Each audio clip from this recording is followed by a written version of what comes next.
예, 북한의 6차 핵실험 도발 이후 우리의 북핵 외교전도 숨가쁘게 돌아가고 있습니다. 네, 한미 정상이 한국의 미사일 탄두 중량 제한을 해제하기로 전격 합의한 가운데 오는 9일 전후로 북한의 추가 도발 가능성도 제기되고 있습니다. 네, 정영태 동양대 통일군사연구소장, 홍현익 세종연구소 수석연구위원과 자세한 얘기 나눠보겠습니다. 안녕하십니까? 네, 안녕하십니까? 자, 먼저 어젯밤에 문재인 대통령이 미국, 독일, 러시아 정상들과 잇따라 통화를 했어요. 어젯밤에 뭐 의미 있는 일들이 좀 있었죠. 11시에는 우리 시간으로 유엔 안보리가 열렸고요. 네, 그 전에 이제 아마 정상들 간의 통화가 있었던 것 같은데 잇따른 그 연쇄 통화 어떤 의미가 있다고 보십니까? 일단은 이제 뭐 그 트럼프 대통령이 아베하고는 뭐 2차례나 통화를 했는데 우리 대통령과 통화가 없었다. 한미 간에 약간 좀 소통의 문제가 있는 게 아니냐 뭐 이런 얘기가 있었는데 어저께 상당 부분 이게 불식이 됐고요. 예. 트럼프 대통령이 뭐 전화하시면 언제든지 통화가 되니까 전화 언제든지 해달라라는 얘기를 2번이나 했다.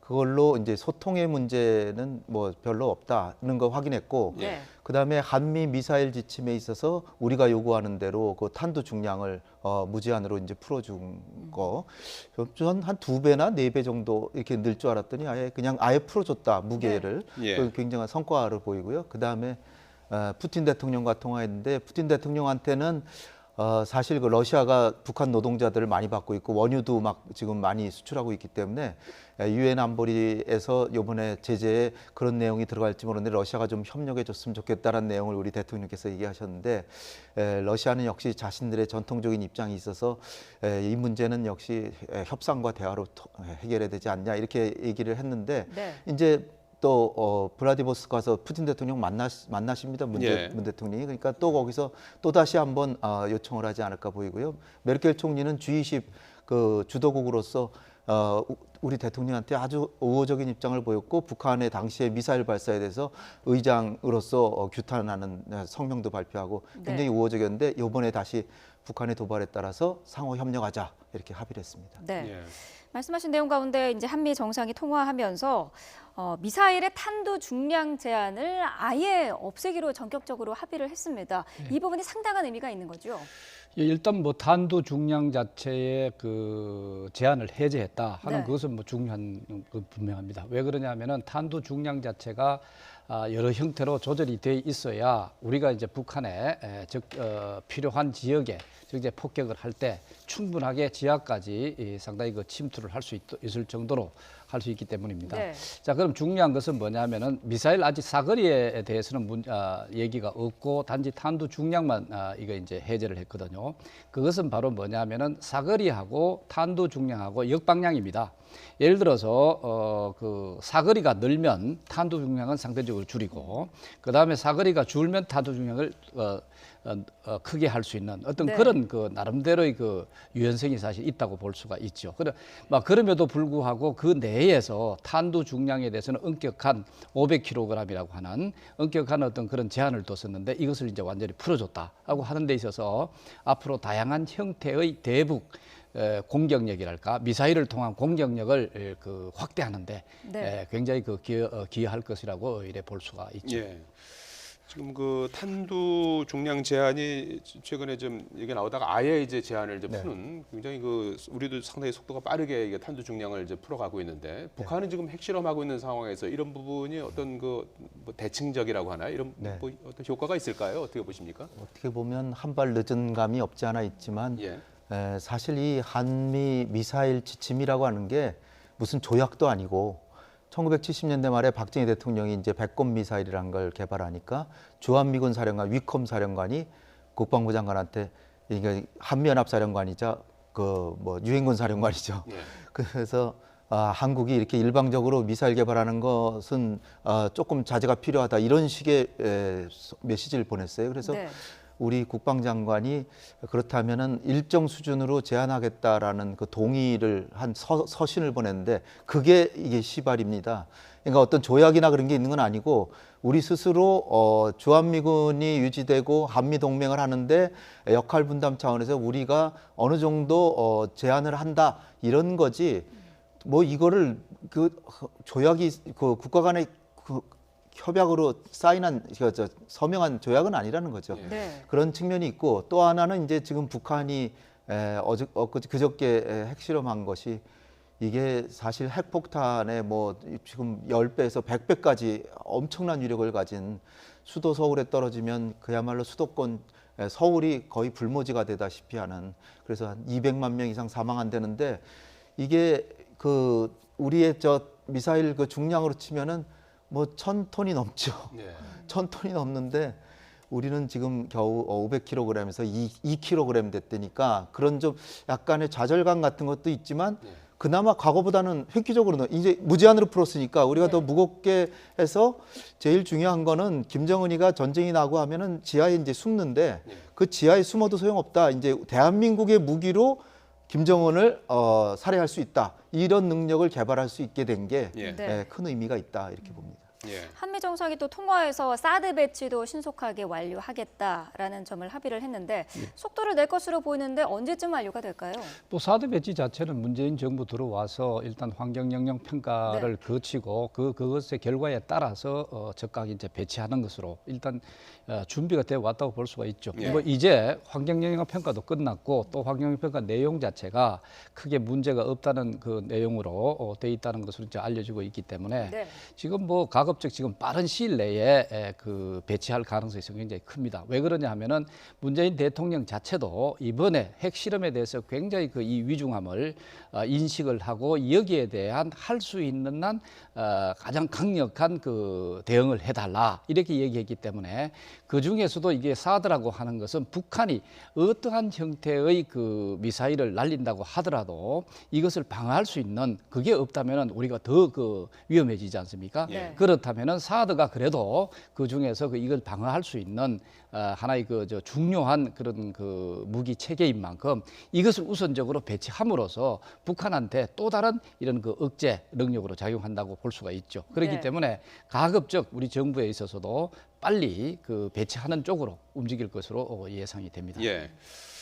그 한미 양국이 그동안 정상 간의 대북 기조의 차이를 보이면서 약간 좀 엇박자가 있는 게 아니냐, 이제 그런 시각들이 계속 있었지 않습니까? 뭐 정상 간에 엇박자가 있는지 이런 것들은 사실 이제 확인하기가 어려운 부분이긴 한데 어제 이제 통화로 그간의 어떤 그런 그 의혹 이런 것들을 좀 불식시키는 계기가 됐다고 보십니까?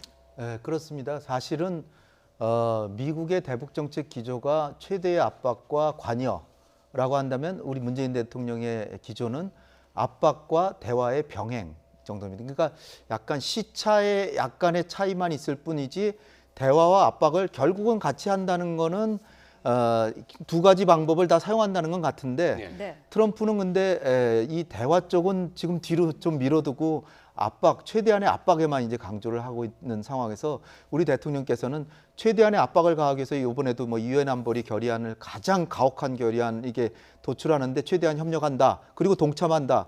거기까지는 갔습니다. 예. 같은데 그래서 우리 대통령께서는 그래서 북한이 견딜 수 없어서라도 대화에 나오도록 해서 북핵 문제를 평화적으로 해결한다까지 이제 얘기를 하시는 거죠. 예. 트럼프는 뒤에 얘기를 안 해요.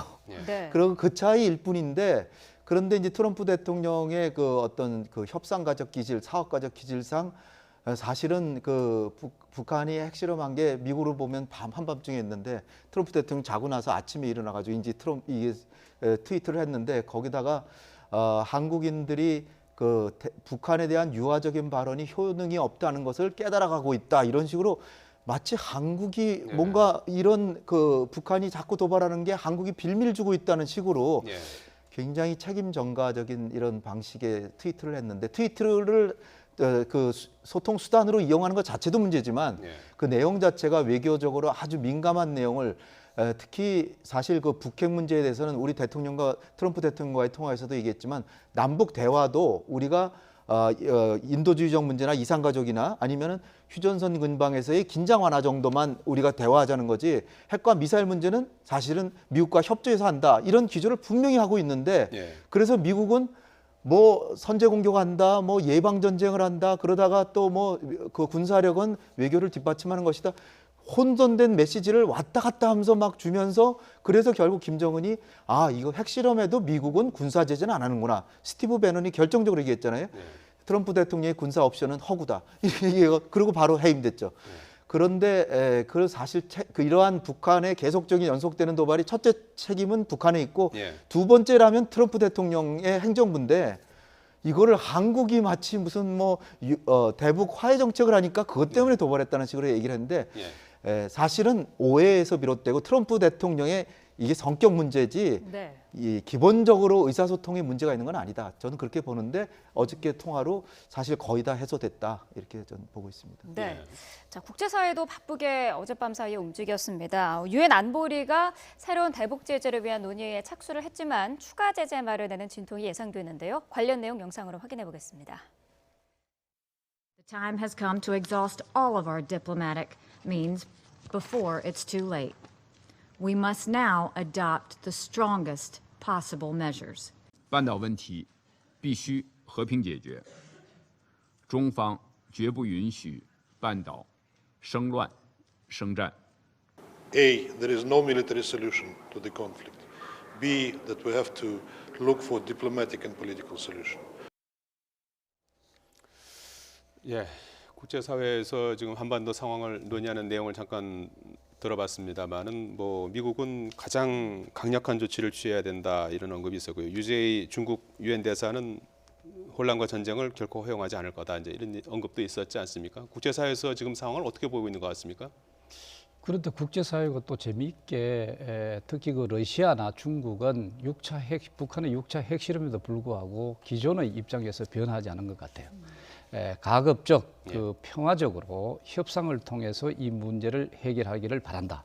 꼭 그 나머지 집에 소위 그 불구경하는 그런 입장을 그 계속 견지하고 있다고 볼 수가 있죠. 그 이유가 있을 것 같아요.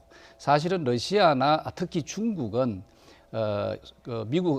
미국하고 북한이 직접적인 어떤 평화 협정을 맺어가지고 소위 이제 주한미군이 한반도에 철수하는 것도 소위 북한이 원하는 방향으로 똑같이 궤를 같이 한다고 볼 수가 있죠.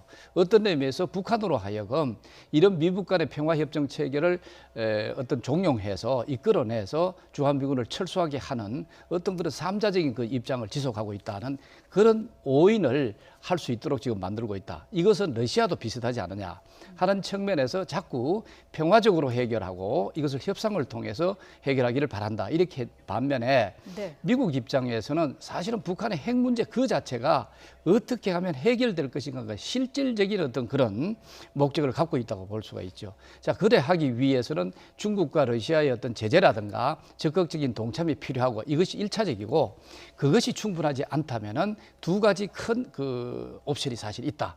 하나는 유엔 안보리를 통한 경제적 제재라든가 여타 외교적 제재라든가 이런 것을 취하는 것을 아주 최상으로 하는 것을 목표로 하고 있고 그다음에 동시에 이제까지 논란거리가 되어 오고 있는 또 여러 가지 또 어떤 시사한 그런 내용들이 바로 이 군사적 옵션입니다.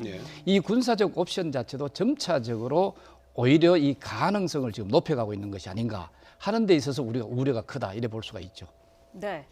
유엔 안보리도 그렇고 지금 미국에서 주장하는 강력한 새로운 대북 제재 가운데 하나가 그 중국이 북한에 원유 공급하는 이 부분을 그 전면적으로 중단하는 그런 내용일 텐데 아무래도 중국은 그 부분은 계속해서 반대를 해오지 않았습니까? 그런데 이번만큼은 전면적인 중단은 아니더라도 뭐 일부라든지 아니면 한시적으로라도 중단을 할 수 있지 않을까라는 분석도 나오던데요. 네, 뭐 공식적인 보도나 이런 발표는 아니지만 사실 그 3월 말에 중국하고 북한 간에 협의가 있었다 이런 얘기가 있고요. 거기서 중국이 그 6차 핵실험을 감행하면 원유 공급 중단하겠다 이렇게 경고를 했다는 얘기가 있는데 이거 확인된 건 아닙니다만은 그런데 이제 북한은 또 거기에 대해서 중국한테 약 400억 달러의 지원을 해달라.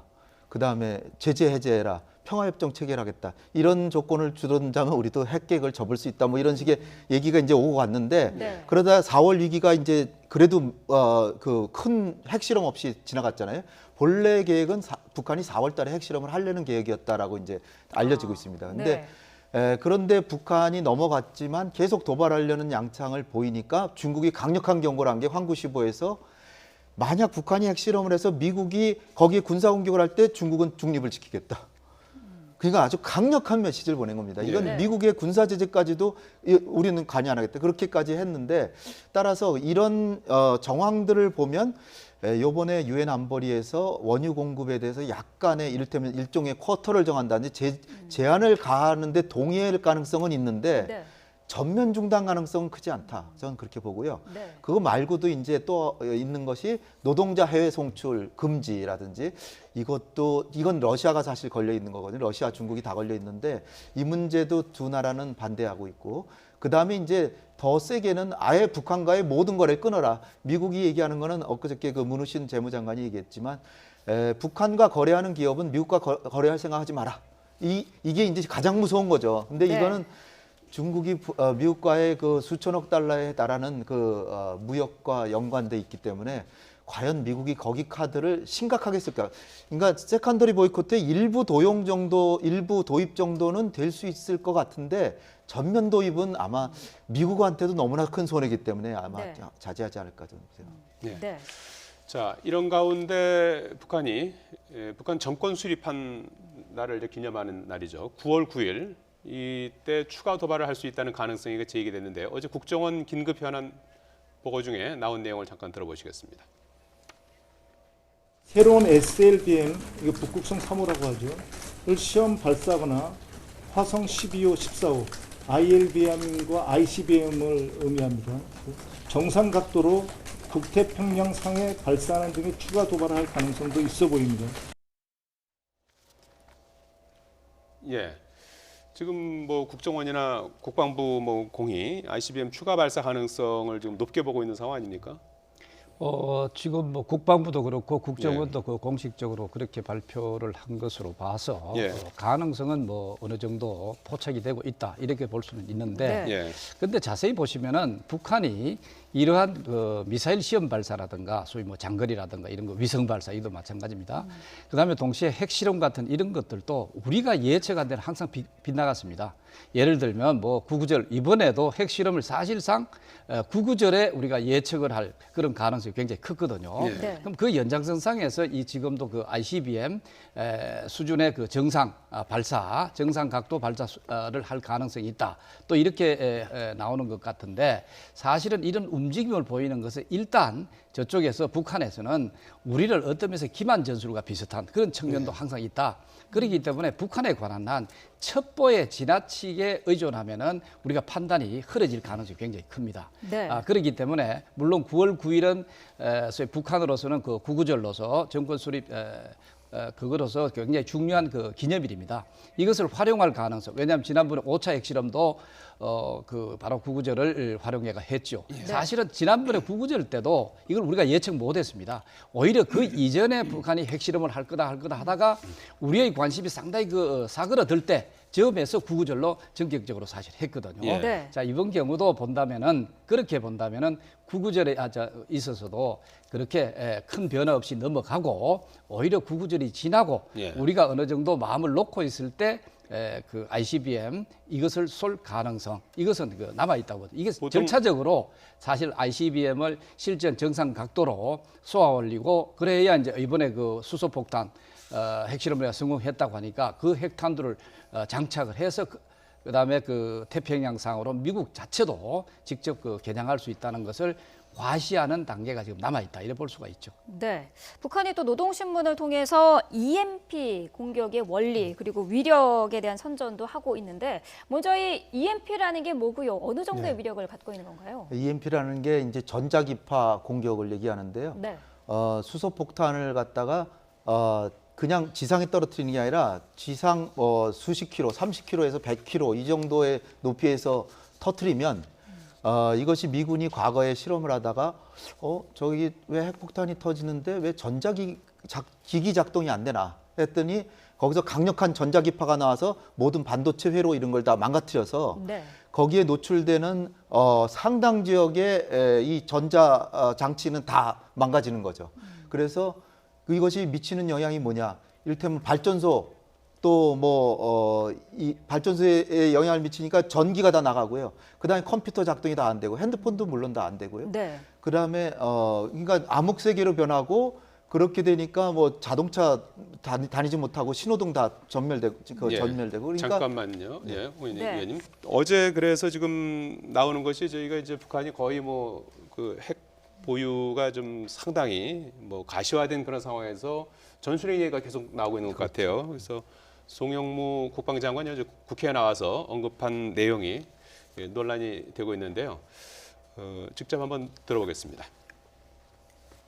재배치도 검토해 볼 수 있다라는 게 예, 맞습니다. 소신인 거죠? 예.